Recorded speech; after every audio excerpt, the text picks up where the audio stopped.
ਅੱਜ ਆਓ ਅਸੀਂ ਪਰਮੇਸ਼ਵਰ ਤੋਂ ਵੱਖਰੇ ਹੋ ਕੇ ਅਸੀਂ ਜੀ ਨਹੀਂ ਸਕਦੇ ਉਪਦੇਸ਼ ਸਿਰਲੇਖ ਨਾਲ ਪਰਮੇਸ਼ਵਰ ਦੇ ਵਚਨਾਂ ਨੂੰ ਸਾਂਝਾ ਕਰੀਏ। ਉਤਪਤ ਦੀ ਕਿਤਾਬ ਵਿੱਚ ਅਸੀਂ ਦੇਖ ਸਕਦੇ ਹਾਂ ਕਿ ਪਰਮੇਸ਼ਵਰ ਨੇ ਕਿਵੇਂ ਸੰਸਾਰ ਨੂੰ ਬਣਾਇਆ। ਆਓ ਅਸੀਂ ਕੁਝ ਖਾਸ ਗੱਲਾਂ ਤੇ ਡੂੰਘਿਆਈ ਨਾਲ ਨਜ਼ਰ ਪਾਈਏ।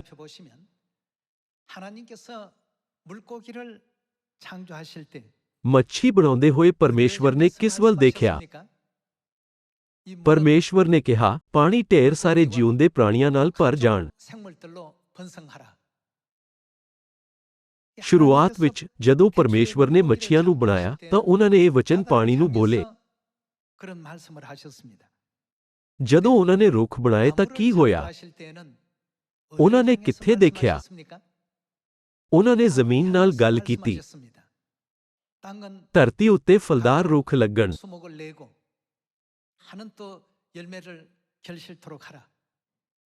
ਜਦੋਂ ਪਰਮੇਸ਼ਵਰ ਨੇ ਮੱਛੀ ਬਣਾਈ ਤਾਂ ਉਹਨਾਂ ਨੇ ਪਾਣੀ ਨਾਲ ਗੱਲ ਕੀਤੀ ਅਤੇ ਜਦੋਂ ਉਹਨਾਂ ਨੇ ਰੁੱਖ ਬਣਾਏ ਤਾਂ ਉਹਨਾਂ ਨੇ ਧਰਤੀ ਵੱਲ ਵੇਖਿਆ। ਫਿਰ ਜਦੋਂ ਪਰਮੇਸ਼ਵਰ ਨੇ ਮਨੁੱਖ ਜਾਤੀ ਦੀ ਰਚਨਾ ਕੀਤੀ ਤਾਂ ਉਹਨਾਂ ਨੇ ਕਿਸ ਵੱਲ ਦੇਖਿਆ? ਸਾਰੇ ਲੋਕੋ, ਕਈ ਵਾਰ ਅਸੀਂ ਲਾਪਰਵਾਹੀ ਨਾਲ ਬਾਈਬਲ ਪੜ੍ਹਦੇ ਹਾਂ ਅਤੇ ਸੋਚਦੇ ਹਾਂ ਕਿ ਅਸੀਂ ਸਭ ਕੁਝ ਜਾਣਦੇ ਹਾਂ। ਜਦੋਂ ਪਰਮੇਸ਼ਵਰ ਨੇ ਮਨੁੱਖ ਜਾਤੀ ਨੂੰ ਬਣਾਇਆ ਤਾਂ ਉਹਨਾਂ ਨੇ ਕਿਸ ਵੱਲ ਦੇਖਿਆ?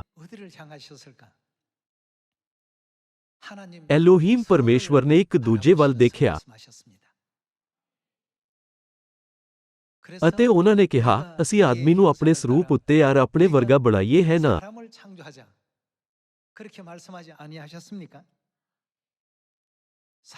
ਜਦੋਂ ਉਹਨਾਂ ਨੇ ਮਨੁੱਖ ਜਾਤੀ ਦੀ ਰਚਨਾ ਕੀਤੀ ਤਾਂ ਐਲੋਹੀਮ ਪਰਮੇਸ਼ਵਰ ਨੇ ਸਿਰਫ ਇੱਕ ਦੂਜੇ ਨੂੰ ਦੇਖਿਆ, ਨਾ ਕਿ ਜ਼ਮੀਨ ਜਾਂ ਪਾਣੀ ਵੱਲ। ਪਿਤਾ ਪਰਮੇਸ਼ਵਰ ਅਤੇ ਮਾਤਾ ਪਰਮੇਸ਼ਵਰ ਨੇ ਇੱਕ ਦੂਜੇ ਵੱਲ ਦੇਖਿਆ। ਸਾਰੇ ਲੋਕੋ, ਇਸ ਦਾ ਇੱਕ ਮਹੱਤਵਪੂਰਨ ਅਰਥ ਹੈ। ਜਦੋਂ ਪਰਮੇਸ਼ਵਰ ਨੇ ਮੱਛੀ ਬਣਾਈ ਤਾਂ ਉਹਨਾਂ ਨੇ ਪਾਣੀ ਵੱਲ ਦੇਖਿਆ।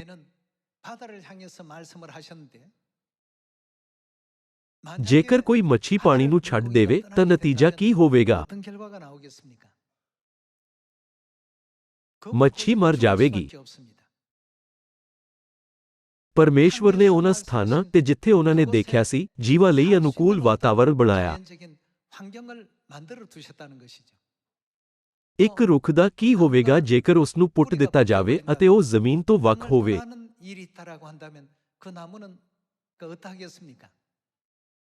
ਰੁੱਖ ਕਦੇ ਨਹੀਂ ਬਚੇਗਾ, ਉਹ ਮਰ ਜਾਵੇਗਾ।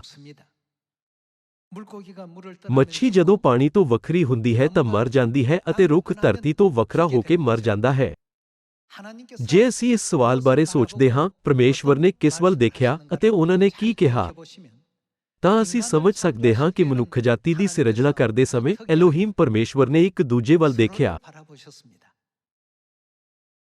ਪਰਮੇਸ਼ਵਰ ਨੇ ਕਿਹਾ, ਆਓ ਅਸੀਂ ਮਨੁੱਖ ਜਾਤੀ ਨੂੰ ਆਪਣੇ ਸਰੂਪ ਵਿੱਚ ਬਣਾਈਏ ਅਤੇ ਨਰ ਅਤੇ ਨਾਰੀ ਨੂੰ ਬਣਾਇਆ। ਕਿਰਪਾ ਕਰਕੇ ਯਾਦ ਰੱਖੋ ਕਿ ਪਰਮੇਸ਼ਵਰ ਨੇ ਇੱਕ ਦੂਜੇ ਵੱਲ ਦੇਖਿਆ। ਮੱਛੀ ਬਣਾਉਂਦੇ ਸਮੇਂ ਪਰਮੇਸ਼ਵਰ ਨੇ ਪਾਣੀ ਵੱਲ ਦੇਖਿਆ। ਰੁੱਖ ਬਣਾਉਂਦੇ ਸਮੇਂ ਪਰਮੇਸ਼ਵਰ ਨੇ ਧਰਤੀ ਵੱਲ ਦੇਖਿਆ। ਫਿਰ ਮਨੁੱਖ ਜਾਤੀ ਦੀ ਸਿਰਜਣਾ ਕਰਦੇ ਸਮੇਂ ਐਲੋਹੀਮ ਪਰਮੇਸ਼ਵਰ ਨੇ ਇੱਕ ਦੂਜੇ ਵੱਲ ਦੇਖਿਆ। ਇਹ ਦਿਖਾਉਂਦਾ ਹੈ ਕਿ ਪਰਮੇਸ਼ਵਰ ਸਾਡੇ ਲਈ ਉਹੀ ਭੂਮਿਕਾ ਨਿਭਾਉਂਦੇ ਹਨ ਜੋ ਭੂਮਿਕਾ ਜ਼ਮੀਨ ਰੁੱਖਾਂ ਲਈ ਅਤੇ ਪਾਣੀ ਮੱਛੀਆਂ ਲਈ ਨਿਭਾਉਂਦਾ ਹੈ। ਫਿਰ ਜੇ ਅਸੀਂ ਪਰਮੇਸ਼ਵਰ ਤੋਂ ਵੱਖ ਹੋਵਾਂਗੇ ਤਾਂ ਸਾਡਾ ਕੀ ਹੋਵੇਗਾ? ਅਸੀਂ ਜੀ ਨਹੀਂ ਸਕਦੇ। ਇੱਕ ਰੁੱਖ ਜ਼ਮੀਨ ਤੋਂ ਵੱਖ ਹੋ ਕੇ ਨਹੀਂ ਜੀ ਸਕਦਾ ਅਤੇ ਇੱਕ ਮੱਛੀ ਪਾਣੀ ਤੋਂ ਵੱਖ ਹੋ ਕੇ ਨਹੀਂ ਜੀ ਸਕਦੀ। ਇਹ ਪਰਮੇਸ਼ਵਰ ਦੀ ਰਚਨਾ ਹੈ। ਇਸੇ ਤਰ੍ਹਾਂ ਕੀ ਮਨੁੱਖ ਜਾਤੀ ਪਰਮੇਸ਼ਵਰ ਤੋਂ ਵੱਖ ਹੋ ਕੇ ਜੀ ਸਕਦੀ ਹੈ? ਇਸ ਦਾ ਮਤਲਬ ਹੈ ਕਿ ਮਨੁੱਖ ਜਾਤੀ ਕਦੇ ਵੀ ਪਰਮੇਸ਼ਵਰ ਤੋਂ ਬਿਨਾਂ ਨਹੀਂ ਜੀ ਸਕਦੀ। ਇਸ ਲਈ, ਕਿਉਂਕਿ ਜੀਵਨ ਪਿਤਾ ਪਰਮੇਸ਼ਵਰ ਅਤੇ ਮਾਤਾ ਪਰਮੇਸ਼ਵਰ ਵਿੱਚ ਮੌਜੂਦ ਹੋ ਸਕਦਾ ਹੈ, ਇਸ ਲਈ ਸਾਨੂੰ ਉਹਨਾਂ ਨਾਲ ਜੁੜੇ ਰਹਿਣਾ ਚਾਹੀਦਾ ਹੈ।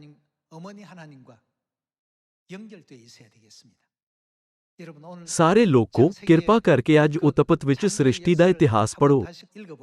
ਇਹ ਸੱਚਮੁੱਚ ਅਦਭੁਤ ਹੈ। ਪਰਮੇਸ਼ਵਰ ਨੇ ਕਿਸ ਵੱਲ ਦੇਖਿਆ? ਪਰਮੇਸ਼ਵਰ ਨੇ ਮੱਛੀਆਂ ਲਈ ਇੱਕ ਘਰ, ਰੁੱਖਾਂ ਲਈ ਇੱਕ ਘਰ ਅਤੇ ਮਨੁੱਖ ਜਾਤੀ ਲਈ ਇੱਕ ਘਰ ਬਣਾਇਆ ਹੈ। ਹਾਲਾਂਕਿ ਕੀ ਹੋਵੇਗਾ ਜੇਕਰ ਜੀਵ ਆਪਣੇ ਘਰ ਨੂੰ ਛੱਡ ਦੇਣ? ਮੌਤ ਦਾ ਸੰਸਾਰ ਉਹਨਾਂ ਦਾ ਇੰਤਜ਼ਾਰ ਕਰ ਰਿਹਾ ਹੈ। ਇਸ ਲਈ ਮਨੁੱਖ ਜਾਤੀ ਪਰਮੇਸ਼ਵਰ ਤੋਂ ਵੱਖ ਹੋ ਕੇ ਨਹੀਂ ਜੀ ਸਕਦੀ। ਅਸੀਂ ਕਿੰਨੇ ਆਨੰਦਿਤ ਅਤੇ ਖੁਸ਼ ਹਾਂ ਕਿ ਅਸੀਂ ਪਰਮੇਸ਼ਵਰ ਵਿੱਚ ਰਹਿੰਦੇ ਹਾਂ। ਅੱਜ ਆਓ ਅਸੀਂ ਬਾਈਬਲ ਰਾਹੀਂ ਇਸ ਦੀ ਪੁਸ਼ਟੀ ਕਰੀਏ। ਸਭ ਤੋਂ ਪਹਿਲਾਂ ਆਓ ਅਸੀਂ ਯੂਹੰਨਾ ਦੀ ਇੰਜੀਲ ਅਧਿਆਇ 15 ਵਚਨ 5 ਵਿੱਚ ਯਿਸੂ ਦੀ ਸਿੱਖਿਆ ਉੱਤੇ ਇੱਕ ਨਜ਼ਰ ਪਾਈਏ।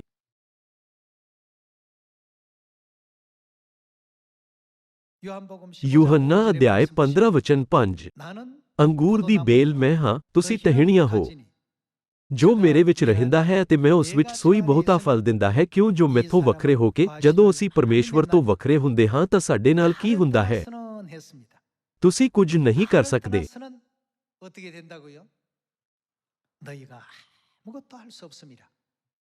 ਪਰਮੇਸ਼ਵਰ ਤੋਂ ਵੱਖਰੇ ਹੋ ਕੇ ਕੋਈ ਖੁਸ਼ੀ ਨਹੀਂ ਹੈ। ਇਹ ਅਰਥਹੀਣ ਹੈ। ਹਰ ਚੀਜ਼ ਪਲ ਭਰ ਲਈ ਹੈ ਅਤੇ ਆਨੰਦ ਕੇਵਲ ਅਸਥਾਈ ਹੈ। ਭਾਵੇਂ ਅਸੀਂ ਜੋ ਚਾਹੁੰਦੇ ਹਾਂ ਉਸ ਨੂੰ ਪ੍ਰਾਪਤ ਕਰ ਲਈਏ, ਪਰ ਉਹ ਖੁਸ਼ੀ ਜਾਰੀ ਨਹੀਂ ਰਹਿ ਸਕਦੀ। ਪਰਮੇਸ਼ਵਰ ਨੇ ਕਿਹਾ, ਮੇਰੇ ਤੋਂ ਵੱਖਰੇ ਹੋ ਕੇ ਤੁਸੀਂ ਕੁਝ ਨਹੀਂ ਕਰ ਸਕਦੇ। ਇਹ ਪਰਮੇਸ਼ਵਰ ਦੀ ਯੋਜਨਾ ਸੀ ਜਦੋਂ ਉਹਨਾਂ ਨੇ ਮਨੁੱਖ ਜਾਤੀ ਨੂੰ ਬਣਾਇਆ।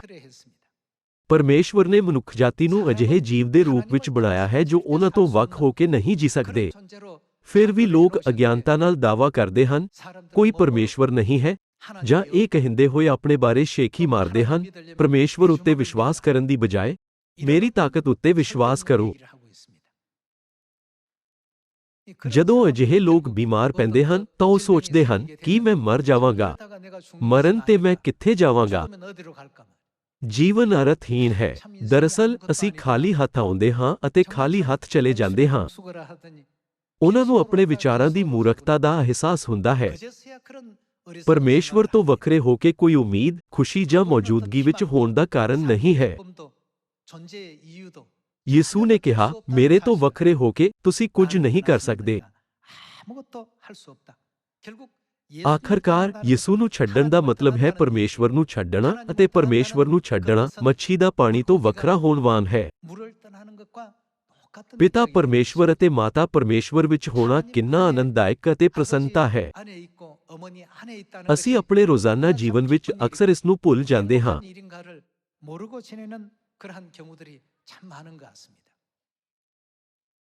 ਜਦੋਂ ਪਰਮੇਸ਼ਵਰ ਨੇ ਆਕਾਸ਼ ਅਤੇ ਧਰਤੀ ਦੀ ਸਿਰਜਣਾ ਕੀਤੀ ਤਾਂ ਉਹਨਾਂ ਨੇ ਅਜਿਹੀਆਂ ਸਥਿਤੀਆਂ ਨਿਰਧਾਰਿਤ ਕੀਤੀਆਂ ਜਿਨ੍ਹਾਂ ਵਿੱਚ ਮਨੁੱਖ ਜਾਤੀ ਸਭ ਤੋਂ ਵੱਧ ਖੁਸ਼ੀ ਦਾ ਆਨੰਦ ਮਾਣ ਸਕਦੀ ਹੈ ਅਤੇ ਆਪਣੀ ਜ਼ਿੰਦਗੀ ਨੂੰ ਕਾਇਮ ਰੱਖ ਸਕਦੀ ਹੈ।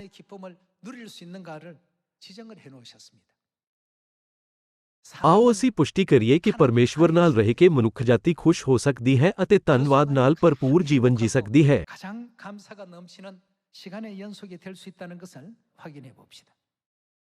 ਆਓ ਅਸੀਂ ਬਿਵਸਥਾ ਸਾਰ ਅਧਿਆਇ 7 ਉੱਤੇ ਇੱਕ ਨਜ਼ਰ ਪਾਈਏ। ਬਿਵਸਥਾ ਸਾਰ ਅਧਿਆਇ 7 ਵਚਨ 4 ਵਿੱਚ ਲਿਖਿਆ ਹੈ, ਕਿਉਂ ਜੋ ਤੁਹਾਡੇ ਪੁੱਤਰਾਂ ਨੂੰ ਮੇਰੇ ਪਿੱਛੇ ਚੱਲਣ ਤੋਂ ਹਟਾ ਦੇਣਗੀਆਂ ਤਾਂ ਜੋ ਹੋਰਨਾਂ ਦੇਵਤਿਆਂ ਦੀ ਪੂਜਾ ਕਰਨ ਅਤੇ ਯਹੋਵਾਹ ਦਾ ਕਰੋਧ ਤੁਹਾਡੇ ਉੱਤੇ ਭੜਕੇ ਅਤੇ ਉਹ ਤੁਹਾਨੂੰ ਝੱਟ-ਪੱਟ ਨਾਸ ਕਰ ਦੇਵੇ। ਇੱਥੇ ਪਰਮੇਸ਼ਵਰ ਤੋਂ ਦੂਰ ਹੋ ਜਾਣਾ ਮੱਛੀ ਦਾ ਪਾਣੀ ਤੋਂ ਵੱਖਰਾ ਹੋਣ ਵਾਂਗ ਹੈ। ਮੱਛੀ ਮੌਤ ਦੇ ਦਰਦ ਦਾ ਅਨੁਭਵ ਕਰੇਗੀ। ਉਜਾੜੂ ਪੁੱਤਰ ਦੇ ਦ੍ਰਿਸ਼ਟਾਂਤ ਵਿੱਚ ਜਦੋਂ ਪੁੱਤਰ ਨੇ ਆਪਣੇ ਪਿਤਾ ਦਾ ਘਰ ਛੱਡਿਆ ਤਾਂ ਉਸ ਨੂੰ ਬਹੁਤ ਜ਼ਿਆਦਾ ਖੁਸ਼ੀ ਦੀ ਉਮੀਦ ਸੀ। ਪਰ ਕੀ ਹੋਇਆ? ਇਹ ਉਸੇ ਤਰ੍ਹਾਂ ਸੀ ਜਿਵੇਂ ਕੋਈ ਮੱਛੀ ਪਾਣੀ ਨੂੰ ਛੱਡ ਦਿੰਦੀ ਹੈ। ਦਰਦ ਨੇ ਉਸ ਦਾ ਪਿੱਛਾ ਕੀਤਾ। ਉਹ ਸੂਰਾਂ ਲਈ ਫਲੀਆਂ ਨਾਲ ਆਪਣਾ ਪੇਟ ਭਰਨਾ ਚਾਹੁੰਦਾ ਸੀ, ਪਰ ਇਸ ਦੀ ਵੀ ਇਜਾਜ਼ਤ ਨਹੀਂ ਸੀ। ਫਿਰ ਉਸ ਨੂੰ ਅਹਿਸਾਸ ਹੋਇਆ, ਮੈਂ ਭੁੱਖਾ ਮਰ ਜਾਵਾਂਗਾ। ਮੇਰੇ ਪਿਤਾ ਦੇ ਘਰ ਨੌਕਰ ਦੀ ਸਥਿਤੀ ਵੀ ਮੇਰੇ ਵਾਂਗ ਦੁਖੀ ਨਹੀਂ ਹੈ। ਜਦੋਂ ਉਹ ਉੱਥੋਂ ਨਿਕਲਿਆ ਤਾਂ ਇਹ ਮੌਤ ਵੱਲ ਜਾਣ ਵਾਂਗ ਸੀ। ਹਾਲਾਂਕਿ ਜਦੋਂ ਉਹ ਵਾਪਸ ਆਇਆ ਤਾਂ ਉਸ ਨੂੰ ਕਿਵੇਂ ਲੱਗਿਆ? ਮੰਨ ਲਓ ਕਿ ਇੱਕ ਮੱਛੀ ਥੋੜੀ ਦੇਰ ਲਈ ਪਾਣੀ ਛੱਡ ਦਿੰਦੀ ਹੈ ਅਤੇ ਪਾਣੀ ਵਿੱਚ ਵਾਪਸ ਆ ਜਾਂਦੀ ਹੈ। ਉਸ ਨੂੰ ਅਹਿਸਾਸ ਹੋਵੇਗਾ ਕਿ ਪਾਣੀ ਸਭ ਤੋਂ ਵਧੀਆ ਜਗ੍ਹਾ ਹੈ। ਉਸ ਨੂੰ ਕਿੰਨੀ ਖੁਸ਼ੀ ਹੋਵੇਗੀ।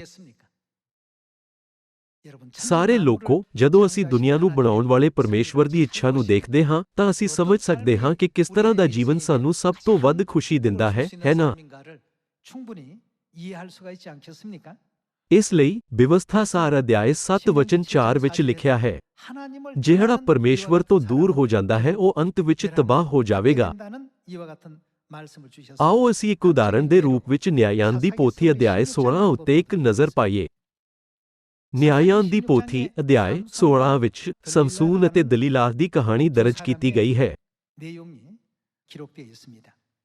ਸਮਸੂਨ ਇੱਕ ਨਜ਼ੀਰ ਸੀ ਜੋ ਆਪਣੀ ਮਾਤਾ ਦੀ ਕੁੱਖ ਤੋਂ ਹੀ ਪਰਮੇਸ਼ਵਰ ਨੂੰ ਸਮਰਪਿਤ ਕੀਤਾ ਗਿਆ ਸੀ। ਪਰ ਦਲੀਲਾਹ ਨਾਂ ਦੀ ਇੱਕ ਸੁੰਦਰ ਔਰਤ ਨੇ ਉਸ ਨੂੰ ਭਰਮਾਇਆ ਅਤੇ ਉਸਨੇ ਪਰਮੇਸ਼ਵਰ ਦੀ ਵਿਵਸਥਾ ਦੀ ਉਲੰਘਣਾ ਕੀਤੀ। ਆਓ ਅਸੀਂ ਅਧਿਆਇ 16 ਵਚਨ 20 ਉੱਤੇ ਨਜ਼ਰ ਪਾਈਏ।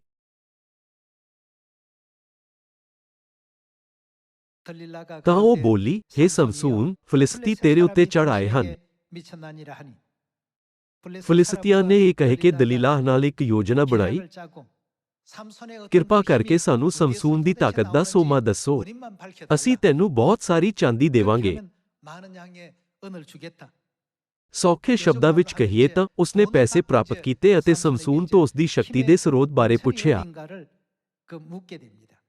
ਪਹਿਲਾਂ ਤਾਂ ਉਸਨੇ ਉਸ ਨੂੰ ਸੱਚਾਈ ਨਹੀਂ ਦੱਸੀ। ਉਸਨੇ ਕਿਹਾ, ਜੇਕਰ ਮੈਂ 7 ਤਾਜ਼ੇ ਧਨੁਸ਼ਾਂ ਨਾਲ ਬੰਨਿਆ ਜਾਵਾਂ ਜੋ ਸੁੱਕੀਆਂ ਨਾ ਹੋਣ ਤਾਂ ਮੈਂ ਆਪਣੀ ਤਾਕਤ ਗੁਆ ਲਵਾਂਗਾ। ਹਾਲਾਂਕਿ ਇਹ ਸੱਚ ਨਹੀਂ ਸੀ। ਫਿਰ ਉਸਨੇ ਕਿਹਾ, ਜੇ ਮੈਂ ਅਜਿਹੀ ਨਵੀਂ ਰੱਸੀਆਂ ਨਾਲ ਜੋ ਕਦੇ ਕਿਸੇ ਕੰਮ ਵਿੱਚ ਨਾ ਆਈਆਂ ਹੋਣ ਕੁੱਟ ਕੇ ਬੰਨਿਆ ਜਾਵਾਂ ਤਾਂ ਮੈਂ ਆਪਣੀ ਤਾਕਤ ਗੁਆ ਦਿਆਂਗਾ। ਹਾਲਾਂਕਿ ਇਹ ਵੀ ਸੱਚ ਨਹੀਂ ਸੀ। ਇਸ ਲਈ ਦਲੀਲਾਹ ਨੇ ਉਸ ਨੂੰ ਦਿਨ ਰਾਤ ਪੁੱਛਿਆ, ਕਿਰਪਾ ਕਰਕੇ ਮੈਨੂੰ ਆਪਣੀ ਤਾਕਤ ਦਾ ਸਰੋਤ ਦੱਸੋ। ਨਜ਼ੀਰਾਂ ਨੂੰ ਆਪਣਾ ਜੀਵਨ ਪਰਮੇਸ਼ਵਰ ਨੂੰ ਸਮਰਪਿਤ ਕਰਨ ਲਈ 3 ਨਿਯਮਾਂ ਦਾ ਪਾਲਣ ਕਰਨਾ ਚਾਹੀਦਾ ਹੈ।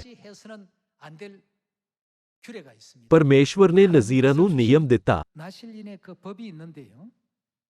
ਆਓ ਅਸੀਂ ਗਿਣਤੀ ਦੀ ਕਿਤਾਬ ਅਧਿਆਇ 6 ਵਚਨ 1 ਨੂੰ ਪੜ੍ਹੀਏ।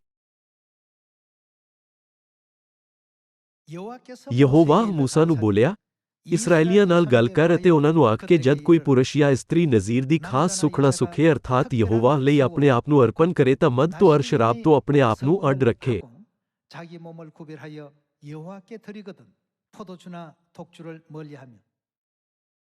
ਸਭ ਤੋਂ ਪਹਿਲਾਂ ਨਜ਼ੀਰਾਂ ਨੂੰ ਅੰਗੂਰ ਦੀ ਵੇਲ ਤੋਂ ਕੁਝ ਵੀ ਨਹੀਂ ਖਾਣਾ ਚਾਹੀਦਾ, ਇੱਥੋਂ ਤੱਕ ਕਿ ਬੀਜ ਵੀ ਨਹੀਂ। ਦੂਜਾ, ਨਜ਼ੀਰਾਂ ਨੂੰ ਇੱਕ ਮਰੇ ਸਰੀਰ ਕੋਲ ਨਹੀਂ ਜਾਣਾ ਚਾਹੀਦਾ। ਤੀਜਾ, ਜੇ ਨਜ਼ੀਰ 1 ਸਾਲ ਲਈ ਪਰਮੇਸ਼ਵਰ ਅੱਗੇ ਸੁਖਣਾ ਸੁਖੇ ਤਾਂ ਉਹਨਾਂ ਨੂੰ ਆਪਣੇ ਸਿਰ ਤੇ ਰੇਜ਼ਰ ਨਹੀਂ ਵਰਤਣੀ ਚਾਹੀਦੀ। ਇਸ ਦਾ ਮਤਲਬ ਹੈ ਕਿ ਉਹਨਾਂ ਨੂੰ ਆਪਣੇ ਵਾਲ ਨਹੀਂ ਕੱਟਣੇ ਚਾਹੀਦੇ। ਸਮਸੂਨ ਇੱਕ ਨਜ਼ੀਰ ਸੀ ਜਿਸ ਨੇ ਆਪਣਾ ਸਾਰਾ ਜੀਵਨ ਪਰਮੇਸ਼ਵਰ ਨੂੰ ਸਮਰਪਿਤ ਕਰ ਦਿੱਤਾ ਸੀ। ਹਾਲਾਂਕਿ ਉਸਨੇ ਦਲੀਲਾਹ ਨੂੰ ਰਾਜ਼ ਦੱਸਿਆ। ਫਿਰ ਜਦੋਂ ਉਹ ਸੌ ਰਿਹਾ ਸੀ ਤਾਂ ਉਸਨੇ ਉਸਦੇ ਵਾਲ ਕੱਟੇ। ਕਿਉਂਕਿ ਸਮਸੂਨ ਨੇ ਨਜ਼ੀਰਾਂ ਦੇ ਨਿਯਮ ਦੀ ਉਲੰਘਣਾ ਕੀਤੀ, ਇਸ ਲਈ ਪਰਮੇਸ਼ਵਰ ਦੇ ਆਤਮਾ ਨੇ ਉਸ ਨੂੰ ਛੱਡ ਦਿੱਤਾ। ਆਓ ਅਸੀਂ ਨਿਆਇਆਂ ਦੀ ਪੋਥੀ ਅਧਿਆਇ 16 ਉੱਤੇ ਜਾਈਏ। ਆਓ ਅਸੀਂ ਪੁਰਾਣੇ ਨੇਮ ਵਿੱਚ ਨਜ਼ੀਰਾਂ ਦੇ ਨਿਯਮ ਨੂੰ ਸਮਝਾਏ ਅਤੇ ਇਸ ਦ੍ਰਿਸ਼ ਨੂੰ ਦੁਬਾਰਾ ਪੜ੍ਹੀਏ। ਦਲੀਲਾਹ ਨੂੰ ਆਪਣੀ ਤਾਕਤ ਦਾ ਸਰੋਤ ਦੱਸਣ ਤੋਂ ਬਾਅਦ ਸਮਸੂਨ ਨੇ ਪਰਮੇਸ਼ਵਰ ਦੀ ਵਿਵਸਥਾ ਦਾ ਉਲੰਘਣ ਕੀਤਾ। ਨਤੀਜੇ ਵਜੋਂ ਉਸ ਦੀਆਂ ਅੱਖਾਂ ਬਾਹਰ ਨਿਕਲ ਗਈਆਂ। ਜਦੋਂ ਪਰਮੇਸ਼ਵਰ ਨੇ ਸਮਸੂਨ ਨੂੰ ਛੱਡ ਦਿੱਤਾ ਤਾਂ ਸਭ ਕੁਝ ਦੁਖਦਾਈ ਹੋ ਗਿਆ। ਸਮਸੂਨ ਦਾ ਇਤਿਹਾਸ ਸਾਨੂੰ ਅਜਿਹਾ ਸਬਕ ਸਿਖਾਉਂਦਾ ਹੈ। ਆਓ ਅਸੀਂ ਅਧਿਆਇ 16 ਵਚਨ 20 ਉੱਤੇ ਜਾਈਏ। ਵਚਨ 20। ਤਾਂ ਉਹ ਬੋਲੀ, ਹੇ ਸਮਸੂਨ, ਫਿਲਿਸਤੀ ਤੇਰੇ ਉੱਤੇ ਚੜ੍ਹ ਆਏ ਹਨ। ਉਹ ਨੀਂਦਰ ਤੋਂ ਜਾਗਿਆ ਔਰ ਉਹਨੇ ਆਖਿਆ, ਅੱਗੇ ਵਾਂਗ ਮੈਂ ਬਾਹਰ ਨਿਕਲ ਕੇ ਆਪਣੇ ਆਪ ਨੂੰ ਅਕੜਵਾਂਗਾ, ਪਰ ਉਹਨੂੰ ਖਬਰ ਨਹੀਂ ਸੀ। ਉਹਨੂੰ ਕਿਸ ਦੀ ਖਬਰ ਨਹੀਂ ਸੀ? ਸਮਸੂਨ ਨੂੰ ਖਬਰ ਨਹੀਂ ਸੀ ਜੋ ਯਹੋਵਾਹ ਉਸ ਕੋਲੋਂ ਅੱਡ ਹੋ ਗਿਆ ਹੈ। ਜਦੋਂ ਇੱਕ ਮੱਛੀ ਪਾਣੀ ਵਿੱਚ ਹੁੰਦੀ ਹੈ ਤਾਂ ਉਹ ਮਜ਼ਬੂਤ ਅਤੇ ਤੇਜ਼ ਹੁੰਦੀ ਹੈ ਅਤੇ ਉਸ ਕੋਲ ਆਪਣੀ ਇੱਛਾ ਅਨੁਸਾਰ ਕੁਝ ਵੀ ਕਰਨ ਦੀ ਸਭ ਤੋਂ ਵਧੀਆ ਸਥਿਤੀ ਹੁੰਦੀ ਹੈ। 뭐든지 할 수 있는 여건과 환경이 되겠습니다만 ਹਾਲਾਂਕਿ ਪਾਣੀ ਤੋਂ ਬਾਹਰ ਇੱਕ ਮੱਛੀ ਉਹ ਨਹੀਂ ਕਰ ਸਕਦੀ ਜੋ ਉਹ ਚਾਹੁੰਦੀ ਹੈ। ਉਹ ਆਪਣੀ ਗਿੱਲੀਆਂ ਰਾਹੀਂ ਸਾਹ ਲੈਂਦੀ ਹੈ। ਉਹ ਅਜਿਹੀ ਥਾਂ ਤੇ ਜਿਉਂਦੀ ਨਹੀਂ ਰਹਿ ਸਕਦੀ ਜਿੱਥੇ ਫੇਫੜਿਆਂ ਰਾਹੀਂ ਸਾਹ ਲੈਣ ਦੀ ਹਵਾ ਦੀ ਲੋੜ ਹੁੰਦੀ ਹੈ। ਇਸੇ ਤਰ੍ਹਾਂ ਸਮਸੂਨ ਨੇ ਸਿਰਫ ਇੱਕ ਖੋਤੇ ਦੇ ਜਬਾੜੇ ਦੀ ਹੱਡੀ ਦੀ ਵਰਤੋਂ ਕਰਕੇ ਹਜ਼ਾਰਾਂ ਫਿਲਿਸਤੀਆਂ ਨੂੰ ਮਾਰਿਆ। ਹਾਲਾਂਕਿ ਪਰਮੇਸ਼ਵਰ ਦੇ ਉਸ ਨੂੰ ਛੱਡ ਦੇਣ ਤੋਂ ਬਾਅਦ ਸਮਸੂਨ ਬਹੁਤ ਸਾਰੇ ਲੋਕਾਂ ਵਿੱਚ ਇੱਕ ਆਮ ਵਿਅਕਤੀ ਤੋਂ ਇਲਾਵਾ ਹੋਰ ਕੁਝ ਨਹੀਂ ਸੀ।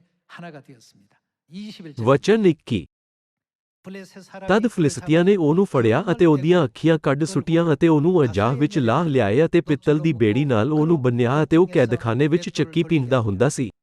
ਗੱਲ ਕਾਹਦੀ ਉਹਦੇ ਸਿਰ ਮੁੰਨਾਉਣ ਦੇ ਪਿੱਛੋਂ ਫੇਰ ਉਹਦੇ ਵਾਲ ਉੱਗਣ ਲੱਗੇ। ਇੱਥੇ ਜੋ ਮਹੱਤਵਪੂਰਨ ਹੈ ਉਹ ਇਹ ਹੈ ਕਿ ਪਰਮੇਸ਼ਵਰ ਨੇ ਉਸ ਨੂੰ ਛੱਡ ਦਿੱਤਾ। ਜਦੋਂ ਪਰਮੇਸ਼ਵਰ ਨੇ ਮਨੁੱਖ ਜਾਤੀ ਨੂੰ ਬਣਾਇਆ ਤਾਂ ਉਹਨਾਂ ਨੇ ਕਿੱਥੇ ਦੇਖਿਆ? ਕੀ ਐਲੋਹੀਮ ਪਰਮੇਸ਼ਵਰ ਨੇ ਇੱਕ ਦੂਜੇ ਨੂੰ ਨਹੀਂ ਦੇਖਿਆ?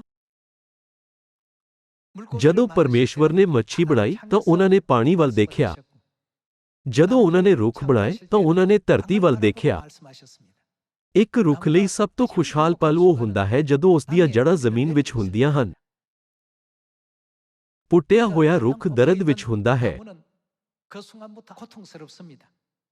ਆਖਰਕਾਰ ਜਿਵੇਂ ਸਮਾਂ ਬੀਤਦਾ ਹੈ ਰੁੱਖ ਮਰ ਜਾਂਦਾ ਹੈ। ਸਾਡੇ ਨਾਲ ਵੀ ਅਜਿਹਾ ਹੈ। ਕਿਰਪਾ ਕਰਕੇ ਸਮਸੂਨ ਜਾਂ ਯਹੂਦਾ ਇਸਕਰੀਓਤੀ ਬਾਰੇ ਸੋਚੋ। ਕੋਈ ਵੀ ਜੋ ਪਰਮੇਸ਼ਵਰ ਤੋਂ ਵੱਖ ਹੁੰਦਾ ਹੈ ਉਹ ਉਸ ਮੱਛੀ ਵਾਂਗ ਹੈ ਜੋ ਪਾਣੀ ਨੂੰ ਛੱਡ ਦਿੰਦੀ ਹੈ। ਉਹ ਇੱਕ ਪਲ ਲਈ ਸਾਹ ਲੈ ਸਕਦੇ ਹਨ ਪਰ ਇਹ ਲੰਬੇ ਸਮੇਂ ਲਈ ਨਹੀਂ ਰਹਿ ਸਕਦਾ। ਦਰਦ ਹੋਰ ਵਿਗੜ ਜਾਵੇਗਾ। ਸਾਰੇ ਲੋਕੋ, ਜਦੋਂ ਪਰਮੇਸ਼ਵਰ ਨੇ ਸਾਨੂੰ ਬਣਾਇਆ ਤਾਂ ਪਿਤਾ ਅਤੇ ਮਾਤਾ ਨੇ ਇਹ ਕਹਿੰਦੇ ਹੋਏ ਇੱਕ ਦੂਜੇ ਵੱਲ ਵੇਖਿਆ, ਅਸੀਂ ਮਨੁੱਖ ਨੂੰ ਆਪਣੇ ਸਰੂਪ ਵਿੱਚ ਬਣਾਈਏ।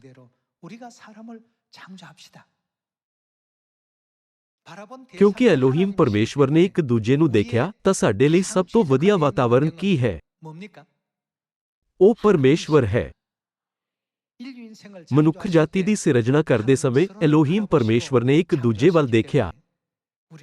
ਇਸ ਲਈ ਸਾਨੂੰ ਕਦੇ ਵੀ ਪਰਮੇਸ਼ਵਰ ਨੂੰ ਨਹੀਂ ਛੱਡਣਾ ਚਾਹੀਦਾ। ਮੈਂ ਪਰਮੇਸ਼ਵਰ ਨੂੰ ਛੱਡ ਕੇ ਖੁਸ਼ੀ ਨਾਲ ਜੀਵਾਂਗਾ। ਮੈਂ ਸੰਸਾਰ ਵਿੱਚ ਜਾਵਾਂਗਾ ਅਤੇ ਆਨੰਦ ਮਾਣਾਂਗਾ। ਵਾਸਤਵ ਵਿੱਚ ਇਹ ਉਸ ਤਰ੍ਹਾਂ ਨਾਲ ਕਦੇ ਨਹੀਂ ਹੁੰਦਾ। ਇਸ ਲਈ ਬਾਈਬਲ ਦੇ ਵਚਨ ਸੱਚ ਹਨ।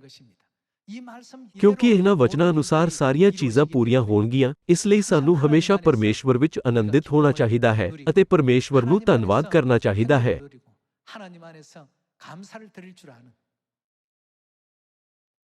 ਕਿਰਪਾ ਕਰਕੇ ਸਮਸੂਨ ਬਾਰੇ ਸੋਚੋ, ਜਿਸ ਦਾ ਧਿਆਨ ਇੱਕ ਔਰਤ ਤੋਂ ਭਟਕ ਗਿਆ ਸੀ। ਉਸਨੇ ਉਸ ਨੂੰ ਦੱਸਿਆ ਕਿ ਕਿਵੇਂ ਪਰਮੇਸ਼ਵਰ ਦੇ ਨਿਯਮ ਨੂੰ ਤੋੜਨਾ ਹੈ। ਤੇਰੇ ਸਿਰ ਤੇ ਕੋਈ ਰੇਜ਼ਰ ਨਹੀਂ ਵਰਤਿਆ ਜਾਣਾ ਚਾਹੀਦਾ। ਨਤੀਜੇ ਵਜੋਂ ਉਸਦੇ ਵਾਲ ਮੁੰਨ ਦਿੱਤੇ ਗਏ ਅਤੇ ਉਸਦੀਆਂ ਅੱਖਾਂ ਬਾਹਰ ਕੱਢ ਦਿੱਤੀਆਂ ਗਈਆਂ। ਉਹ ਦੁਖੀ ਹੋ ਗਿਆ। ਜਦੋਂ ਪਰਮੇਸ਼ਵਰ ਉਸਦੇ ਨਾਲ ਸੀ ਤਾਂ ਉਹ ਇੰਨਾ ਸ਼ਕਤੀਸ਼ਾਲੀ ਸੀ ਕਿ ਕੋਈ ਹੋਰ ਯੋਧਾ ਉਸਦੇ ਵਿਰੁੱਧ ਖੜਾ ਨਹੀਂ ਹੋ ਸਕਦਾ ਸੀ। ਪਰ ਕੀ ਹੋਇਆ ਜਦੋਂ ਪਰਮੇਸ਼ਵਰ ਦੇ ਆਤਮਾ ਨੇ ਉਸ ਨੂੰ ਛੱਡ ਦਿੱਤਾ? ਉਹ ਜ਼ੀਰੋ ਬਣ ਗਿਆ। ਸਾਨੂੰ ਪਰਮੇਸ਼ਵਰ ਵਿੱਚ ਬਣੇ ਰਹਿਣਾ ਚਾਹੀਦਾ ਹੈ। ਆਓ ਅਸੀਂ ਮਹਿਸੂਸ ਕਰੀਏ ਕਿ ਉਹ ਪਲ ਜਦੋਂ ਅਸੀਂ ਪਰਮੇਸ਼ਵਰ ਅਤੇ ਉਹਨਾਂ ਦੇ ਹੁਕਮਾਂ ਵਿੱਚ ਬਣੇ ਰਹਿੰਦੇ ਹਾਂ, ਉਹ ਸਾਡੇ ਲਈ ਸਭ ਤੋਂ ਆਸ਼ੀਸ਼ਿਤ ਸਮਾਂ ਹੁੰਦਾ ਹੈ।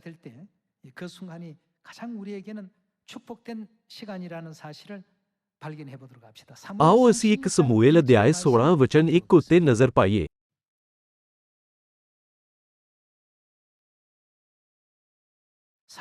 ਇੱਕ ਸਮੂਏਲ ਅਧਿਆਇ 16 ਵਚਨ 1 ਵਿੱਚ ਲਿਖਿਆ ਹੈ, ਯਹੋਵਾਹ ਨੇ ਸਮੂਏਲ ਨੂੰ ਆਖਿਆ, ਕਦ ਤੋੜੀ ਤੂੰ ਸ਼ਾਊਲ ਉੱਤੇ ਸੋਗ ਕਰਦਾ ਰਹੇਗਾ?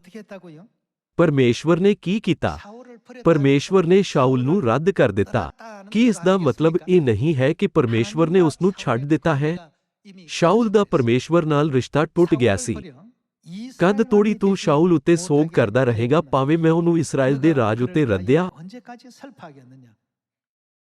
ਕਿਉਂ ਦਾਊਦ ਦਾ ਅੰਤ ਅਜਿਹੀ ਸਥਿਤੀ ਵਿੱਚ ਹੋਇਆ? ਅਧਿਆਇ 15 ਵਿੱਚ ਪਰਮੇਸ਼ਵਰ ਨੇ ਉਸ ਨੂੰ ਅਮਾਲੇਕੀਆਂ ਉੱਤੇ ਹਮਲਾ ਕਰਨ ਅਤੇ ਸਾਰੇ ਝੁੰਡਾਂ ਅਤੇ ਜੜ੍ਹਾਂ ਨੂੰ ਪੂਰੀ ਤਰ੍ਹਾਂ ਤਬਾਹ ਕਰਨ ਦਾ ਹੁਕਮ ਦਿੱਤਾ। ਹਾਲਾਂਕਿ ਉਸਨੇ ਪਰਮੇਸ਼ਵਰ ਦੀ ਅੱਧੀ ਇੱਛਾ ਨੂੰ ਪੂਰਾ ਕੀਤਾ ਅਤੇ ਆਪਣੇ ਆਪ ਦੇ ਵਿਚਾਰਾਂ ਅਨੁਸਾਰ ਬਾਕੀ ਅੱਧੀ ਇੱਛਾ ਦੀ ਅਣਆਗਿਆਕਾਰੀ ਕੀਤੀ। ਕਿਉਂਕਿ ਸਮੂਏਲ ਨੇ ਸ਼ਾਊਲ ਦੇ ਰਾਜੇ ਦੇ ਰੂਪ ਵਿੱਚ ਮਸਹ ਕੀਤਾ ਸੀ, ਇਸ ਲਈ ਉਸਨੇ ਉਸ ਨਾਲ ਬਹੁਤ ਪਿਆਰ ਕੀਤਾ। ਇਸ ਲਈ ਸਮੂਏਲ ਨੇ ਕਿਹਾ, ਤੂੰ ਪਰਮੇਸ਼ਵਰ ਦਾ ਕਹਿਣਾ ਕਿਉਂ ਨਹੀਂ ਮੰਨਿਆ? ਉਸਨੇ ਇਹ ਗੱਲ ਬੜੇ ਦੁਖੀ ਮਨ ਨਾਲ ਦੱਸੀ। ਆਓ ਅਸੀਂ ਅਧਿਆਇ 16 ਵਚਨ 14 ਉੱਤੇ ਜਾਈਏ। ਵਚਨ 14 ਵਿੱਚ ਲਿਖਿਆ ਹੈ, ਪਰ ਸ਼ਾਊਲ ਉੱਤੋਂ ਯਹੋਵਾਹ ਦਾ ਆਤਮਾ ਕੀ ਹੋ ਗਿਆ? ਅੱਡ ਹੋ ਗਿਆ ਅਤੇ ਤਦ ਕੀ ਹੋਇਆ? ਯਹੋਵਾਹ ਵੱਲੋਂ ਇੱਕ ਦੁਸ਼ਟ ਆਤਮਾ ਉਹਨੂੰ ਅਕਾਉਣ ਲੱਗਾ।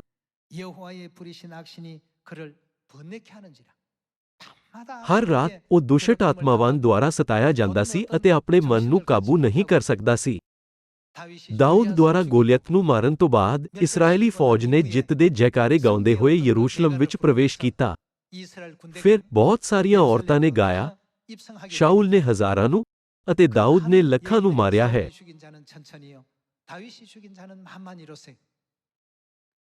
ਕਿਉਂਕਿ ਸ਼ਾਊਲ ਨਾਲੋਂ ਦਾਊਦ ਦੀ ਵਡਿਆਈ ਜ਼ਿਆਦਾ ਹੋਈ, ਇਸ ਲਈ ਸ਼ਾਊਲ ਨੇ ਦਾਊਦ ਨੂੰ ਤੁੱਛ ਸਮਝਿਆ।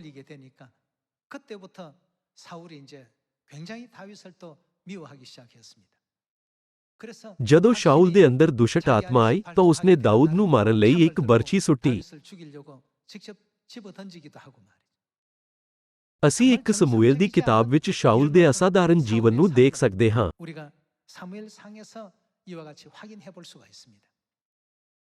ਉਸ ਦਾ ਕਾਰਨ ਕੀ ਸੀ? ਪਰਮੇਸ਼ਵਰ ਦੇ ਆਤਮਾ ਨੇ ਕੀ ਕੀਤਾ? ਆਤਮਾ ਨੇ ਉਸ ਨੂੰ ਛੱਡ ਦਿੱਤਾ।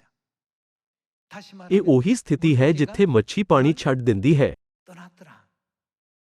ਇੱਕ ਵਾਰ ਮੱਛੀ ਪਾਣੀ ਛੱਡ ਦਿੰਦੀ ਹੈ ਤਾਂ ਉਹ ਆਪਣੇ ਆਪ ਨੂੰ ਕਾਬੂ ਨਹੀਂ ਕਰ ਸਕਦੀ।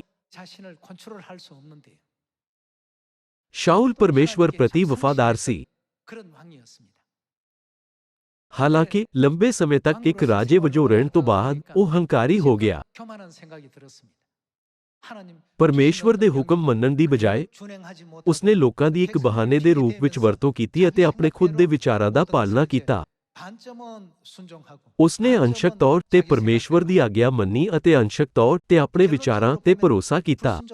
ਆਖਰਕਾਰ ਇਹ ਅਣਆਗਿਆਕਾਰੀ ਹੈ। ਨਤੀਜੇ ਵਜੋਂ ਪਰਮੇਸ਼ਵਰ ਦੀ ਆਤਮਾ ਨੇ ਸ਼ਾਊਲ ਨੂੰ ਛੱਡ ਦਿੱਤਾ। ਇਹ ਕਹਿਣਾ ਬਿਹਤਰ ਹੋਵੇਗਾ ਕਿ ਸ਼ਾਊਲ ਪਰਮੇਸ਼ਵਰ ਤੋਂ ਦੂਰ ਹੋ ਗਿਆ। ਨਤੀਜੇ ਵਜੋਂ ਉਸਨੇ ਪਰਮੇਸ਼ਵਰ ਦੇ ਵਚਨ ਦੀ ਅਣਆਗਿਆਕਾਰੀ ਕੀਤੀ। ਉਸ ਤੋਂ ਬਾਅਦ ਸ਼ਾਊਲ ਬਹੁਤ ਸਾਰੇ ਦੁਖਦਾਈ ਸਾਲਾਂ ਤੋਂ ਲੰਘ ਗਿਆ।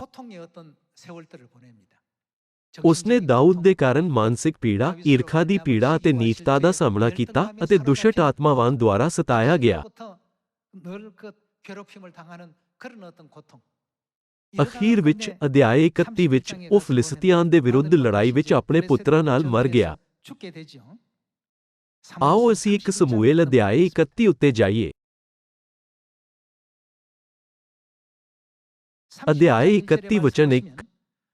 ਫਿਰ ਫਿਲਿਸਤੀਆਂ ਨੇ ਇਸਰਾਏਲ ਨਾਲ ਲੜਾਈ ਕੀਤੀ ਅਤੇ ਇਸਰਾਏਲੀ ਮਨੁੱਖ ਫਿਲਿਸਤੀਆਂ ਦੇ ਅੱਗੋਂ ਨੱਠੇ ਅਤੇ ਗਿਲਬੋਆ ਦੇ ਪਹਾੜ ਵਿੱਚ ਫੱਟੜ ਹੋ ਕੇ ਡਿੱਗ ਪਏ। ਅਤੇ ਫਿਲਿਸਤੀਆਂ ਨੇ ਸ਼ਾਊਲ ਅਤੇ ਉਹਦੇ ਪੁੱਤਰਾਂ ਦਾ ਡਾਢਾ ਪਿੱਛਾ ਕੀਤਾ ਅਤੇ ਯੋਨਾਥਾਨ ਅਤੇ ਅਬੀਨਾਦਾਬ ਅਤੇ ਮਲਕੀਸ਼ੂਆ ਸ਼ਾਊਲ ਦੇ ਪੁੱਤਰਾਂ ਨੂੰ ਵੱਢ ਸੁੱਟਿਆ।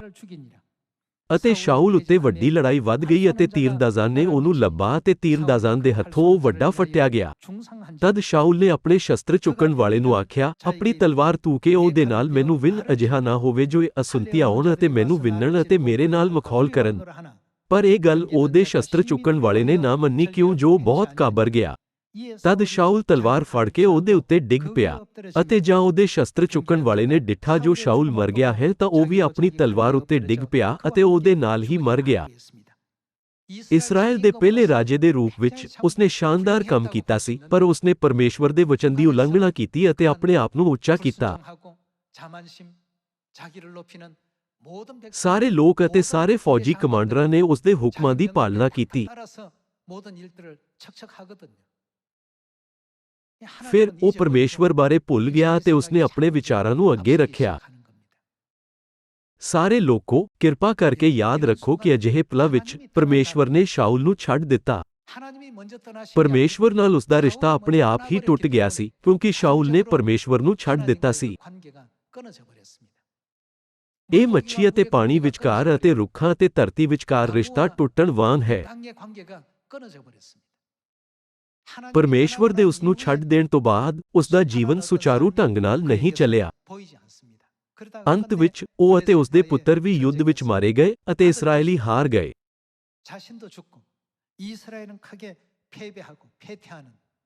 ਸ਼ਾਊਲ ਨੇ ਇਸ ਦੁਖਦਾਈ ਅੰਤ ਦਾ ਸਾਹਮਣਾ ਕੀਤਾ। ਇਹ ਇਤਿਹਾਸ ਬਾਈਬਲ ਵਿੱਚ ਕਿਉਂ ਲਿਖਿਆ ਗਿਆ ਸੀ? ਇਹ ਇੱਕ ਪਰਛਾਵਾਂ ਹੈ ਜੋ ਤੁਹਾਨੂੰ ਸਿਖਾਉਣ ਲਈ ਲਿਖਿਆ ਗਿਆ ਹੈ। ਆਖਰਕਾਰ, ਤੁਹਾਨੂੰ ਉਹਨਾਂ ਵਰਗੇ ਨਹੀਂ ਬਣਨਾ ਚਾਹੀਦਾ। ਅਜਿਹੀਆਂ ਗਲਤ ਉਦਾਹਰਨਾਂ ਦਾ ਪਾਲਣਾ ਨਾ ਕਰੋ। ਤੁਹਾਨੂੰ ਪਰਮੇਸ਼ਵਰ ਤੋਂ ਕਦੇ ਵੱਖ ਨਹੀਂ ਹੋਣਾ ਚਾਹੀਦਾ। ਸਾਰੇ ਲੋਕੋ, ਸ਼ੁਰੂਆਤੀ ਚਰਚ ਦੇ ਸਮੇਂ ਪੈਰ ਧੋਣ ਦੀ ਵਿਧੀ ਦੌਰਾਨ ਪਤਰਸ ਨੇ ਵੱਡੇ ਮਹੱਤਵ ਨਾਲ ਕਿਹਾ, ਗੁਰੂ ਜੀ, ਤੁਹਾਨੂੰ ਮੇਰੇ ਪੈਰ ਕਦੇ ਨਹੀਂ ਧੋਣੇ ਚਾਹੀਦੇ। ਮੈਨੂੰ ਤਾਂ ਤੁਹਾਡੇ ਪੈਰਾਂ ਨੂੰ ਧੋਣਾ ਚਾਹੀਦਾ ਹੈ। ਕਿਵੇਂ ਮੈਂ ਤੁਹਾਡੇ ਤੋਂ ਸਿਰਜਣਹਾਰ ਪਰਮੇਸ਼ਵਰ ਤੋਂ ਆਪਣੇ ਪੈਰ ਧੋਣ ਲਈ ਕਹਿਣ ਦੀ ਹਿੰਮਤ ਕਰ ਸਕਦਾ ਹਾਂ? ਮੈਂ ਅਜਿਹਾ ਕਦੇ ਨਹੀਂ ਕਰ ਸਕਦਾ। ਯਿਸੂ ਨੇ ਜਵਾਬ ਦਿੱਤਾ, ਪਤਰਸ, ਕੀ ਅਜਿਹੀ ਗੱਲ ਹੈ? ਜੇ ਤੂੰ ਮੈਨੂੰ ਆਪਣੇ ਪੈਰ ਨਹੀਂ ਧੋਣ ਦੇਵੇਗਾ ਤਾਂ ਮੇਰੇ ਨਾਲ ਤੁਹਾਡਾ ਕੋਈ ਹਿੱਸਾ ਨਹੀਂ ਹੋਵੇਗਾ। ਪਤਰਸ ਹੈਰਾਨ ਰਹਿ ਗਿਆ। ਹੇ ਪ੍ਰਭੂ, ਜੇਕਰ ਅਜਿਹਾ ਹੈ ਤਾਂ ਕਿਰਪਾ ਕਰਕੇ ਮੇਰੇ ਹੱਥ ਅਤੇ ਸਿਰ ਵੀ ਧੋਵੋ। ਸਾਰੇ ਲੋਕੋ, ਸਾਨੂੰ ਕਦੇ ਵੀ ਪਰਮੇਸ਼ਵਰ ਤੋਂ ਦੂਰ ਨਹੀਂ ਹੋਣਾ ਚਾਹੀਦਾ। ਇੱਕ ਸਮੂਏਲ ਦੀ ਕਿਤਾਬ ਵਿੱਚ ਲਿਖੀ ਸ਼ਾਊਲ ਦੀ ਕਹਾਣੀ ਵਿੱਚ ਸ਼ਾਊਲ ਤਦ ਬੁੱਧੀਮਾਨ ਸੀ ਜਦੋਂ ਪਰਮੇਸ਼ਵਰ ਉਸ ਦੇ ਨਾਲ ਸੀ। ਉਹ ਹੁਸ਼ਿਆਰ ਸੀ। ਉਸਨੇ ਪਰਮੇਸ਼ਵਰ ਦੇ ਨਿਯਮਾਂ ਦੀ ਪਾਲਣਾ ਕੀਤੀ। ਉਸਦਾ ਸਭ ਕੁਝ ਕਿਰਪਾ ਨਾਲ ਭਰਿਆ ਸੀ, ਪਰ ਉਸਨੇ ਪਰਮੇਸ਼ਵਰ ਦੇ ਵਚਨ ਦੀ ਉਲੰਘਣਾ ਕਰਨਾ ਸ਼ੁਰੂ ਕਰ ਦਿੱਤਾ। ਕਿਸੇ ਸਮੇਂ ਉਸਨੇ ਪਰਮੇਸ਼ਵਰ ਦੀਆਂ ਮਹੱਤਵਪੂਰਨ ਹਦਾਇਤਾਂ ਦੀ ਪਾਲਣਾ ਨਹੀਂ ਕੀਤਾ। ਆਖਰਕਾਰ, ਜਿਵੇਂ ਹੀ ਸ਼ਾਊਲ ਪਰਮੇਸ਼ਵਰ ਤੋਂ ਦੂਰ ਹੋ ਗਿਆ, ਉਸਨੇ ਦੁੱਖ ਅਤੇ ਤਕਲੀਫਾਂ ਦਾ ਅਨੁਭਵ ਕੀਤਾ।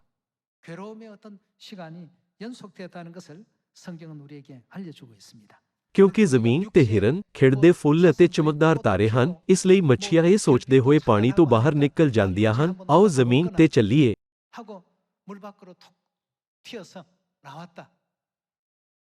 ਉਸ ਪਲ ਤੋਂ ਉਹ ਮੌਤ ਤੱਕ ਦੁਖੀ ਰਹਿੰਦੀਆਂ ਹਨ। ਜਦੋਂ ਪਰਮੇਸ਼ਵਰ ਸਾਨੂੰ ਹੁਕਮ ਦਿੰਦੇ ਹਨ, ਮੈਨੂੰ ਕਦੇ ਨਾ ਛੱਡੋ, ਤਾਂ ਅਜਿਹਾ ਇਸ ਲਈ ਨਹੀਂ ਹੈ ਕਿਉਂਕਿ ਉਹ ਸਾਡੇ ਨਾਲ ਸੇਵਕਾਂ ਦੇ ਰੂਪ ਵਿੱਚ ਵਿਵਹਾਰ ਕਰਨਾ ਚਾਹੁੰਦੇ ਹਨ। ਜਿਵੇਂ ਕਿ ਮੈਂ ਤੁਹਾਨੂੰ ਅੱਜ ਦੱਸਿਆ, ਇਹ ਸਿਧਾਂਤ ਸ੍ਰਿਸ਼ਟੀ ਦੇ ਉਪਦੇਸ਼ ਵਿੱਚ ਸ਼ਾਮਲ ਹੈ। ਜਦੋਂ ਅਸੀਂ ਪਰਮੇਸ਼ਵਰ ਵਿੱਚ ਹੁੰਦੇ ਹਾਂ ਤਾਂ ਅਸੀਂ ਖੁਸ਼ ਰਹਿ ਸਕਦੇ ਹਾਂ। ਸਾਨੂੰ ਕਦੇ ਵੀ ਪਰਮੇਸ਼ਵਰ ਤੋਂ ਦੂਰ ਨਹੀਂ ਹੋਣਾ ਚਾਹੀਦਾ। ਸਾਨੂੰ ਆਪਣੇ ਪਿਤਾ ਅਤੇ ਮਾਤਾ ਨੂੰ ਕਦੇ ਨਹੀਂ ਛੱਡਣਾ ਚਾਹੀਦਾ। ਆਓ ਅਸੀਂ ਬਿਵਸਥਾ ਸਾਰ ਅਧਿਆਇ 13 ਨਾਲ ਜਾਰੀ ਰੱਖੀਏ।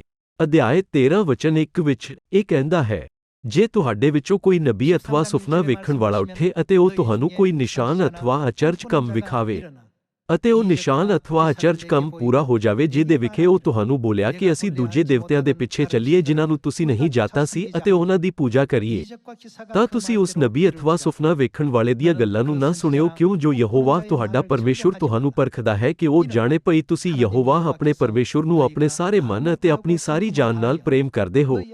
ਤੁਸੀਂ ਯਹੋਵਾ ਆਪਣੇ ਪਰਮੇਸ਼ੁਰ ਦੇ ਮਗਰ ਚੱਲਿਓ, ਉਸ ਤੋਂ ਡਰਿਓ, ਉਸ ਦੇ ਹੁਕਮਾਂ ਦੀ ਪਾਲਣਾ ਕਰਿਓ, ਉਸ ਦੀ ਆਵਾਜ਼ ਨੂੰ ਸੁਣਿਓ, ਉਸ ਦੀ ਉਪਾਸਨਾ ਕਰਿਓ ਅਤੇ ਉਸ ਦੇ ਨਾਲ ਲੱਗੇ ਰਹਿਓ। ਅਤੇ ਉਹ ਨਬੀ ਅਥਵਾ ਸੁਪਨਿਆਂ ਦੇ ਵੇਖਣ ਵਾਲਾ। ਪੁਰਾਣੇ ਨੇਮ ਦੇ ਸਮੇਂ ਵਿੱਚ ਪਰਮੇਸ਼ਵਰ ਨੇ ਅਜਿਹਾ ਸਖਤ ਹੁਕਮ ਦਿੱਤਾ ਸੀ। ਆਓ ਅਸੀਂ ਕਾਰਨ ਦੇਖੀਏ। ਮਾਰ ਦਿੱਤਾ ਜਾਵੇ, ਕਿਉਂ? ਉਹਨਾਂ ਨੇ ਕਿਸ ਵਿਰੁੱਧ ਕੁਰਾਹੇ ਪਾਇਆ? ਜੋ ਉਸਨੇ ਬੋਲ ਕੇ ਤੁਹਾਨੂੰ ਯਹੋਵਾ ਤੁਹਾਡੇ ਪਰਮੇਸ਼ੁਰ ਦੇ ਵਿਰੁੱਧ ਕੁਰਾਹੇ ਪਾਇਆ ਹੈ, ਜਿਹੜਾ ਤੁਹਾਨੂੰ ਮਿਸਰ ਦੇਸ਼ ਤੋਂ ਕੱਢ ਲਿਆਇਆ ਅਤੇ ਗੁਲਾਮੀ ਦੇ ਘਰ ਤੋਂ ਤੁਹਾਨੂੰ ਛੁਟਕਾਰਾ ਦਿੱਤਾ। ਉਹ ਤੁਹਾਨੂੰ ਉਸ ਰਾਹ ਤੋਂ ਜਿਹਦਾ ਯਹੋਵਾ ਤੁਹਾਡੇ ਪਰਮੇਸ਼ੁਰ ਨੇ ਤੁਹਾਨੂੰ ਚੱਲਣ ਦਾ ਹੁਕਮ ਦਿੱਤਾ ਸੀ ਕੁਰਾਹੇ ਪਾਇਆ ਚਾਹੁੰਦਾ ਹੈ। ਇੱਥੇ ਪਰਮੇਸ਼ਵਰ ਦੇ ਵਿਰੁੱਧ ਬਗਾਵਤ ਨੂੰ ਭੜਕਾਉਣ ਦਾ ਕੀ ਮਤਲਬ ਹੈ? ਉਹ ਸਾਨੂੰ ਪਰਮੇਸ਼ਵਰ ਨੂੰ ਛੱਡਣ ਲਈ ਮਜਬੂਰ ਕਰਦੇ ਹਨ। ਦੂਜੇ ਸ਼ਬਦਾਂ ਵਿੱਚ, ਉਹ ਸਾਨੂੰ ਪਰਮੇਸ਼ਵਰ ਤੋਂ ਵੱਖ ਕਰਦੇ ਹਨ। ਜੇ ਅਸੀਂ ਆਪਣੇ ਆਪ ਨੂੰ ਪਰਮੇਸ਼ਵਰ ਤੋਂ ਵੱਖ ਕਰ ਲੈਂਦੇ ਹਾਂ ਤਾਂ ਸਾਡਾ ਕੀ ਹੋਵੇਗਾ? ਕੋਈ ਖੁਸ਼ੀ ਨਹੀਂ ਹੋਵੇਗੀ। ਕੋਈ ਖੁਸ਼ੀ ਜਾਂ ਧੰਨਵਾਦ ਨਹੀਂ ਹੋਵੇਗਾ। 이러한 어떤 시간의 연속이 될 수밖에 없습니다. ਇਸ ਲਈ ਪਰਮੇਸ਼ਵਰ ਨੇ ਕਿਹਾ ਅਤੇ ਉਹ ਨਬੀ ਅਥਵਾ ਸੁਪਨਿਆਂ ਦੇ ਵੇਖਣ ਵਾਲਾ ਤੁਹਾਨੂੰ ਯਹੋਵਾ ਤੁਹਾਡੇ ਪਰਮੇਸ਼ਵਰ ਦੇ ਵਿਰੁੱਧ ਕੁਰਾਹੇ ਪਾਇਆ ਇਉਂ ਤੁਸੀਂ ਉਸ ਬੁਰੀਾਈ ਨੂੰ ਆਪਣੇ ਵਿੱਚੋਂ ਕੱਢ ਦੇਈਓ।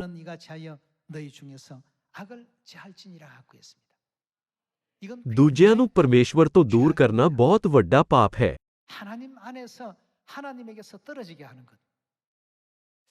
ਮੈਨੂੰ ਉਹਨਾਂ ਨੂੰ ਪਰਮੇਸ਼ਵਰ ਦੇ ਵਚਨਾਂ ਨਾਲੋਂ ਵੱਧ ਆਪਣੇ ਵਚਨਾਂ ਨੂੰ ਸੁਣਨਾ ਚਾਹੀਦਾ ਹੈ।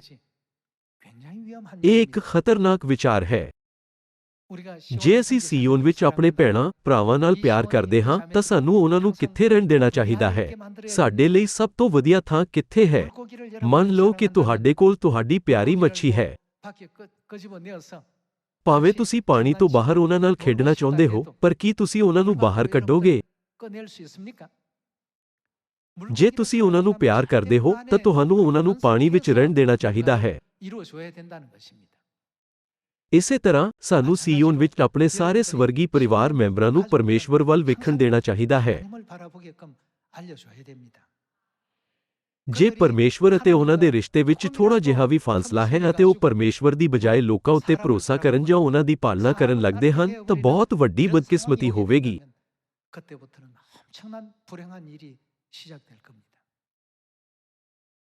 ਅਸੀਂ ਤਦ ਖੁਸ਼ ਹੋ ਸਕਦੇ ਹਾਂ ਜਦੋਂ ਸਾਡਾ ਜੀਵਨ ਪਰਮੇਸ਼ਵਰ ਵਿੱਚ ਹੋਵੇ ਜੋ ਜੀਵਨ ਦਾ ਸਰੋਤ ਹਨ। ਇਸ ਲਈ ਯਿਸੂ ਇਸ ਧਰਤੀ ਤੇ ਆਏ ਅਤੇ ਕਿਹਾ, ਮੈਥੋਂ ਵੱਖਰੇ ਹੋ ਕੇ ਤੁਸੀਂ ਕੁਝ ਨਹੀਂ ਕਰ ਸਕਦੇ, ਹੈ ਨਾ? ਪਰਮੇਸ਼ਵਰ ਤੋਂ ਵੱਖਰੇ ਹੋ ਕੇ ਅਜਿਹਾ ਕੁਝ ਵੀ ਨਹੀਂ ਹੈ ਜੋ ਅਸੀਂ ਸਹੀ ਢੰਗ ਨਾਲ ਪੂਰਾ ਕਰ ਸਕੀਏ। ਸੱਚੀ ਖੁਸ਼ੀ ਸਾਡੇ ਲਈ ਕਦੇ ਨਹੀਂ ਆਵੇਗੀ। ਇਸ ਲਈ ਬਿਵਸਥਾ ਸਾਰ ਅਧਿਆਇ 13 ਵਿੱਚ ਲਿਖਿਆ ਹੈ ਕਿ ਸਾਨੂੰ ਉਸ ਨਬੀ ਨੂੰ ਰੱਦ ਕਰਨਾ ਚਾਹੀਦਾ ਹੈ ਜੋ ਸਾਨੂੰ ਪਰਮੇਸ਼ਵਰ ਤੋਂ ਦੂਰ ਕਰਨ ਦੀ ਕੋਸ਼ਿਸ਼ ਕਰਦਾ ਹੈ।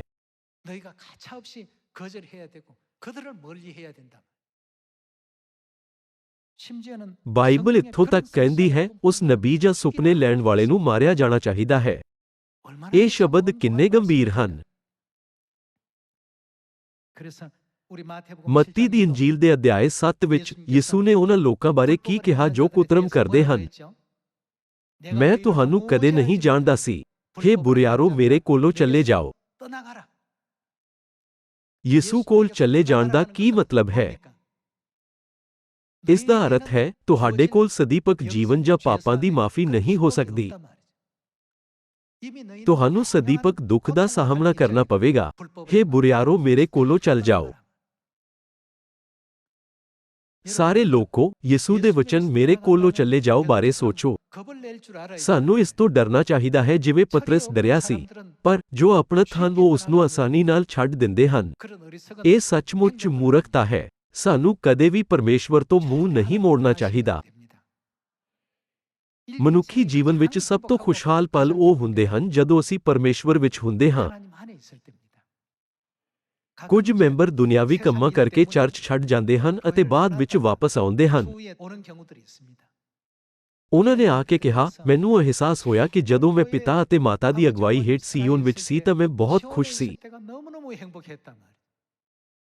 ਮੈਂ ਅਕਸਰ ਗੁਆਚੀ ਹੋਈ ਭੇਡ ਤੋਂ ਇਹ ਸੁਣਦਾ ਹਾਂ। ਇਸ ਲਈ ਸਾਨੂੰ ਪਰਮੇਸ਼ਵਰ ਦੇ ਗਲੇ ਲੱਗ ਕੇ ਰਹਿਣਾ ਚਾਹੀਦਾ ਹੈ। ਉਹ ਪਰਮੇਸ਼ਵਰ ਕੌਣ ਹੈ ਜਿਸ ਦੇ ਨਾਲ ਸਾਨੂੰ ਰਹਿਣਾ ਚਾਹੀਦਾ ਹੈ?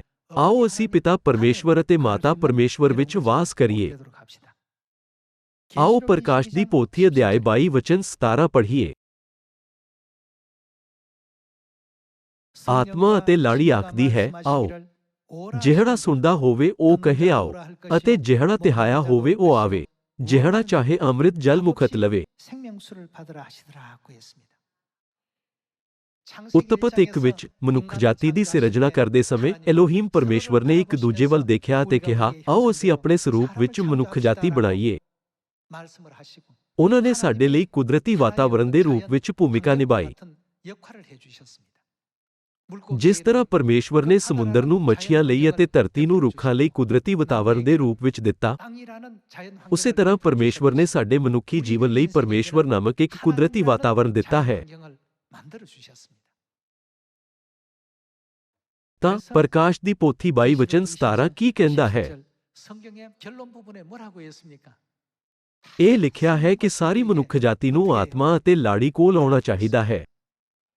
ਆਪਣੇ ਪੂਰੇ ਜੀਵਨ ਦੌਰਾਨ ਉਹ ਪੁੱਛਦੇ ਹਨ ਕਿ ਇਸ ਤੋਂ ਵੱਧ ਬੁੱਧੀ ਹੈ ਜਾਂ ਕੀ ਇੱਥੇ ਹੋਰ ਗਿਆਨ ਹੈ ਜਾਂ ਕੀ ਇਸ ਤੋਂ ਵੱਡੀ ਖੁਸ਼ੀ ਹੈ ਜਾਂ ਕੀ ਇਸ ਤੋਂ ਵੱਡੀ ਆਨੰਦ ਹੈ।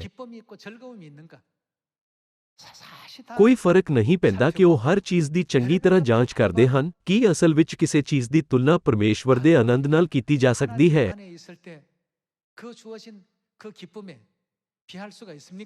ਇਸੇ ਲਈ ਪਿਤਾ ਅਤੇ ਮਾਤਾ ਨੇ ਬਾਈਬਲ ਦੇ ਆਖਰੀ ਅਧਿਆਇ ਵਿੱਚ ਆਪਣੀਆਂ ਪਿਆਰੀਆਂ ਸੰਤਾਨਾਂ ਨੂੰ ਬੁਲਾਇਆ ਹੈ। ਆਓ, ਸਾਰੇ ਜੋ ਪਿਆਸੇ ਹਨ, ਉਹ ਸਾਰੇ ਜੋ ਦੁਖੀ ਹਨ ਅਤੇ ਜੋ ਆਤਮਾ ਵਿੱਚ ਟੁੱਟੇ ਹੋਏ ਹਨ, ਉਹਨਾਂ ਨੂੰ ਆਉਣ ਦਿਓ ਅਤੇ ਪਰਮੇਸ਼ਵਰ ਵਿੱਚ ਚੰਗੇ ਹੋਣ ਦਿਓ। ਆਓ ਅਸੀਂ ਕਿਸੇ ਨੂੰ ਪਿੱਛੇ ਨਾ ਛੱਡਦੇ ਹੋਏ ਹੱਥਾਂ ਵਿੱਚ ਹੱਥ ਪਾ ਕੇ ਸਵਰਗ ਦੇ ਰਾਜ ਵੱਲ ਦੌੜੀਏ।